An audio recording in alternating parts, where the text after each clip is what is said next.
The National Reining Horse Association has had some incredible events with the NRHA Open Futurity Championships that happened back in November and December. Clearly made a splash. It was the last time that was held in the Jim Norick Arena there in Oklahoma City, but a lot of historic things happened, like none other than NRHA professional trainer and extraordinaire Leonardo Kellerman. He walked away with $410,000, your first year out on your own as a professional horseman and a trainer.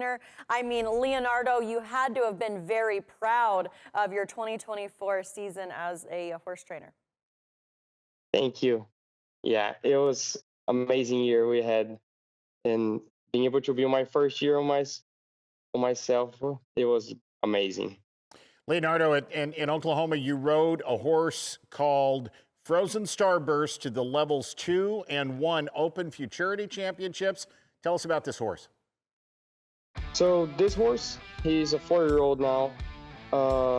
He's a horse born in Brazil, and Janice Laney brought him when he was a baby to the States. And when I moved to Seven Lakes a year ago, it's when I started riding him, and that's when I started feeling that he had like the talent and the mind that I need for the show. He's an amazing horse. I don't know if you guys had the chance to watch, but he's amazing and a great looking horse. He's really pretty too.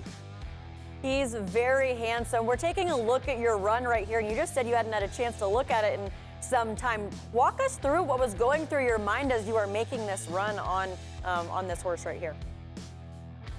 Well, I had a lot of things going in my mind, especially because it was my first finals, level 4 finals, so it was the first time that I was showing the Coliseum at night with all that crowd, and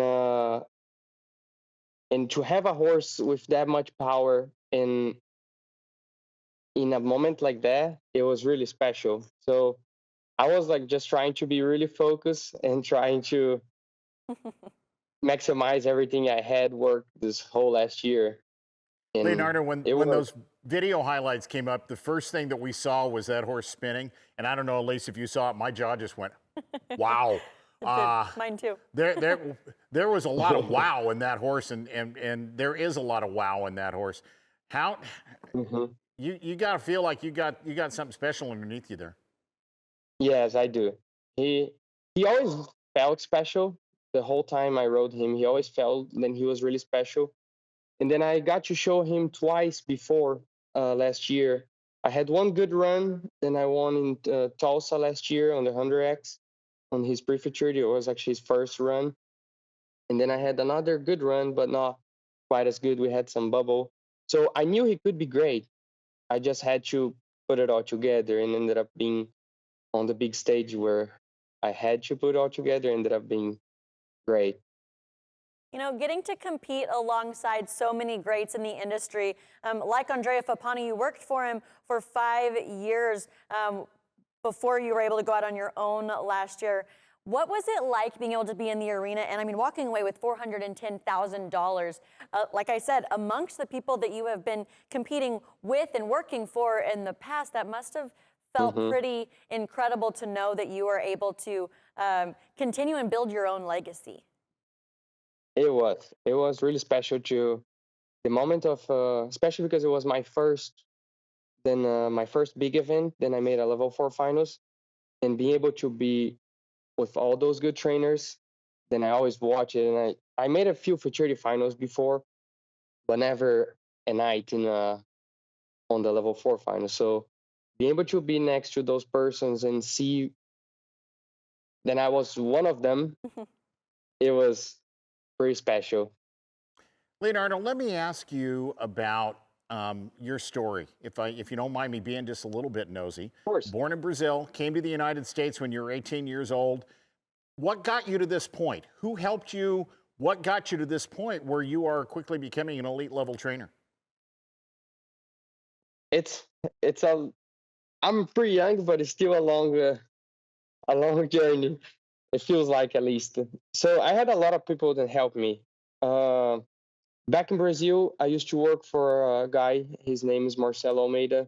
He's a great trainer there. Sometimes he comes to show here as well. So I worked few years for him. That's where I started as a professional in Brazil. Then when I moved here, I started working for Gabriel Borges. He's a great friend of mine and a really good trainer as well. It's where I started. I worked about a year for him, and then we moved together to NRHA, and that's where I stayed the last 5 years. And each of those persons had like a big part of my program and my everything that I learned. Uh, of course, Andrea was the where I stayed the longest, and I feel like is where I start showing and people start to knowing me. So I learned a lot with him, and not even just how to show. I learned how to train, how to show, how to literally be a horseman and not just a horse trainer. The whole process of training, taking care of a horse. I think that was the most important, and it was kind of like what made me success this year, because I think the all around is what bring you far. Well, it's a great story. I'd love to have you back sometime. I'd like to find out more about reining in Brazil and more about your story. Leonardo, thank you so much for joining us. Congratulations on a great 2024. I know you're going to be busy in 2025. Continued success. Thank you so much.